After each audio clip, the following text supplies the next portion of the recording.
Hello, hello, hello everyone. Welcome back to my channel. It is me, it is I, it is she, it is her, it is thee, it is who, it is Rosie Rosette 2020. Pow. Now, okay, first let me reiterate, as I've been doing for the past 17, 18 days, 17 days. This is October Breast Cancer National Awareness Month. Ladies, please go get your mammograms, please. I'm kind of sick of asking. I've been doing it for 17 days straight. I've been wearing the pink wigs, wearing the pink, shirts or whatever. It's only so much I can do. Actually, I need to go and make my own. No, I think it's every 2 years. I got one last year. No, I didn't. I didn't do anything last year. No, because of the pandemic. So it's time for me to go get my own mammogram. Now that I think about it, I've been talking to you guys for 17 days. It's time for me to make an appointment and get my own. Yes. Yes. I I feel comfortable with getting it every 2 years. Every year, that's a lot of radiation. That's a lot of radiation for every year. But if you have some type of history in your family, maybe, that may be to your advantage. But anyway, okay, so I saw this. I keep seeing this on my Instagram stream. But now that I look at it, this is an old story. But now that I have it here, let's check it out, okay? Maybe he was a lot younger when this happened. We were helping an old lady move a couch, and so then um, a guy came around the corner asking if he saw like the little missing girl, and then we said no because we didn't see her. So we went back into the house, and we were watching TV for a little, and his mother came and said that there was a bunch of cops outside looking for a little girl, and so we should go look for her.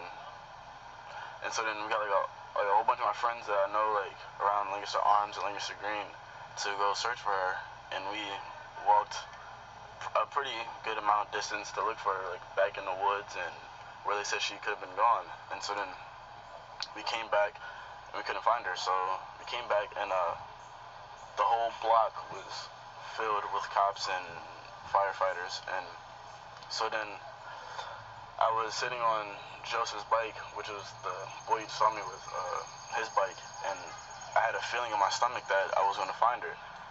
And so then Chris had a bike too, so I was going. He said he was going to come. I said, okay, go, come with me. And so then I went over back there in the general area that we were before, but I just went a little more deeper over there. And so I saw this like suspicious car, and I looked into the passenger seat. It was a little girl, and I said, I think that's her. And so we followed it for about 5 minutes, and then we noticed that it was her. And so we chased it for like 15 minutes, chased the car for 15 minutes around like Gable Park in that area, like down those like little streets. And so then he went down Gable Park Road. I chased him going down that hill, and he turned around, and I guess he got scared or offended or scared that we were chasing him. And so then he let her out, and she got out. She like stood there for a little, and then she ran to me and said she needed her mommy. And so then I put her on my shoulders because I had the bike. I put her on my shoulders and rid the bike halfway, and then noticed that it was too dangerous to ride like that. And so then I carried her for the past couple meters that I had of getting her to a law enforcement or her parents. And so they took her, and at first she didn't want to leave my arms because she was scared that they were going to do something to her. So I said, no, they're not going to do anything. They're going to take you to your mom. And she said, okay. And she went with them. Wow. Isn't that beautiful? It's like this happened in 2018. But, I mean, why can't we see more people, more kids doing something like that for society? Like, why is it that we have to see all of these bad replicas of young black men? You know what I'm saying? This is a nice innocent boy trying to do good. When you have that instinct, a lot of times you should play on it. You should honestly play on it. And you hear what he said. He said, now this was in 2013, you should definitely act on it. He said, you hear how he said, I thought that I could find her. He had that instinct. Go by your instincts. But what a beautiful story. What an absolute. Let's see if this is the same one. Let's see if this is the same. When you think about retirement for the next 5 to 10 years, you want to focus on growing your portfolio as much as... Thank you. We were helping an old lady move a couch. Okay, so this is the same one. This is the same one. A guy came around the corner asking if he saw... that's the same one. That's the same one. But, so now, let's see, help send Temar Boggs. Is that his name? Now, this is something that I would definitely contribute to. I'm kind of weary about giving money to people, whatever, but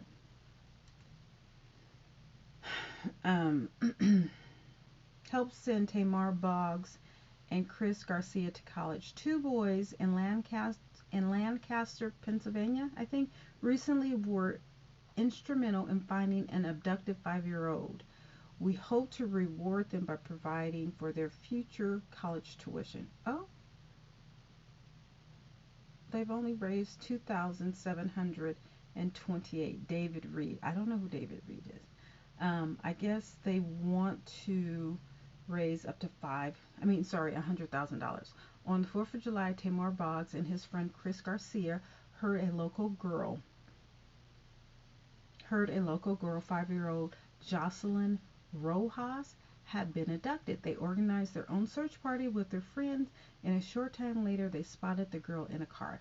They chased the car for 15 minutes on their bicycles. Not the cops, but two boys chased her on their bicycles until the driver pushed her out and sped away.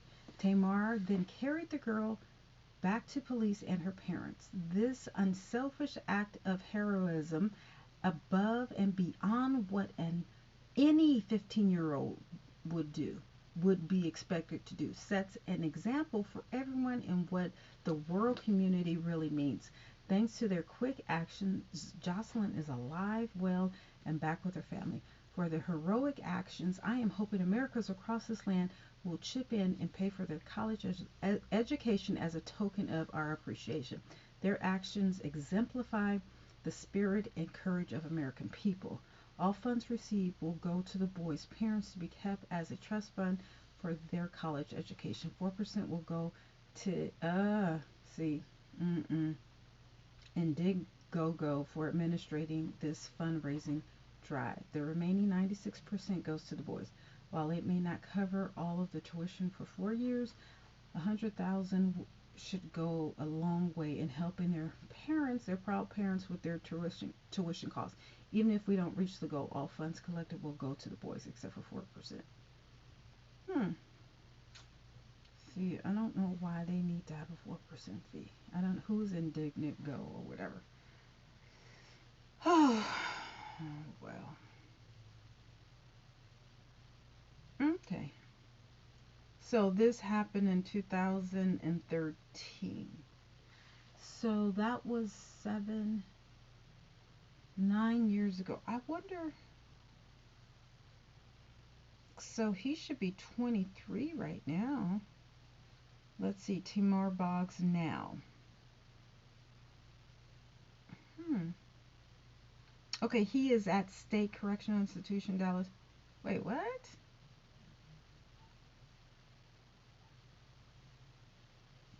Oh no, wait a minute.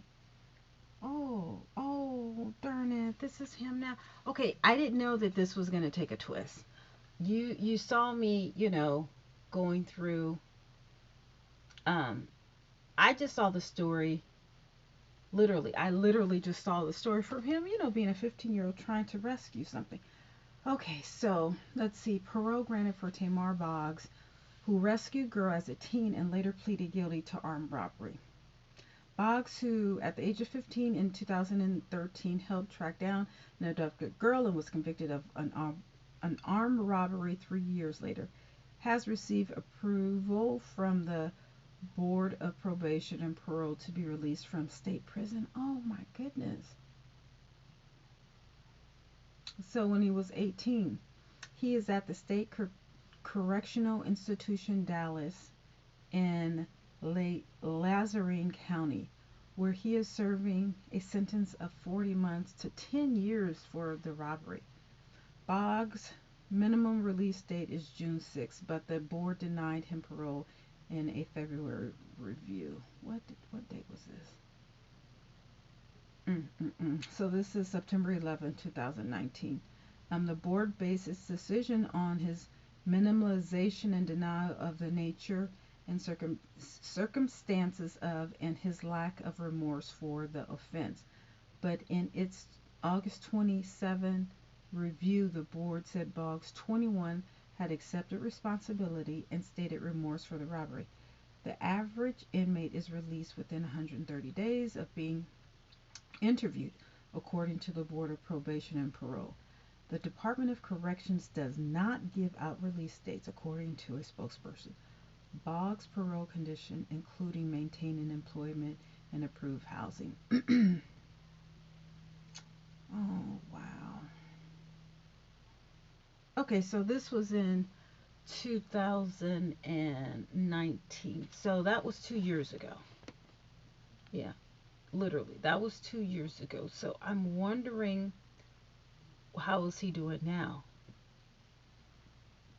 Oh, I'm really sad to hear that, though. And why was he committing armed robbery? How does a young, innocent, young child, young black man go from... See, I wasn't even thinking, I wasn't trying to, I didn't know that. I just said that I thought this story was recent from him catching a girl. And then when I look that up, I see that was from 2013 when he was 15. Now he's 21, or he's probably 22, and now he has a record. I don't even know if I want to continue this, because this is not, still, for him to, ride on his bike for 15 minutes to go catch the girl who was abducted, he shouldn't really get any time. And then how do you go from that to robbing someone? They need more jobs and more education. Like, no, they don't need more jobs, because there's a lot of jobs out there right now. I just think maybe it's this, I hate to say it, but is it this trap culture where everyone is, they have to have the bling and all that? I'm just like, I don't know what's wrong with the Goodwill? Until you can get it. Like 50 Cent said he had $38 million in the bank and he was living in an $800 2-bedroom apartment. If he can live that life, why can't I? He's much bigger now, but he had $38 million in the bank, living in a 2-bedroom apartment, $800 a month. I'm just, and I'm old. I'm just to the point where I don't want to floss for anyone. I don't have anything to floss with. So if I don't have anything to floss with, why am I trying to, perpetrate this luxurious lifestyle, which I don't have because I'm broke? I'm just not trying to floss for anyone. I like the wigs, I like the makeup, but it's gonna be a day when I don't like the wigs and the makeup, and you're gonna see me bare. I've been on here multiple times. I have at least 5 or 6 videos. Look, I thought I saw something right there. I was about to be like, oh Lord, what was that? I didn't know. Lord have mercy. Let me stop. Let me get up off of here, because I almost had a heart attack. All right, I'll talk to you guys later. Bye. And I'm really sorry to hear about that young man, going from saving this 5-year-old to armed robbery to, doing time in the pen. That's honestly not what I was looking forward to. So anyway, talk to you guys later. Bye.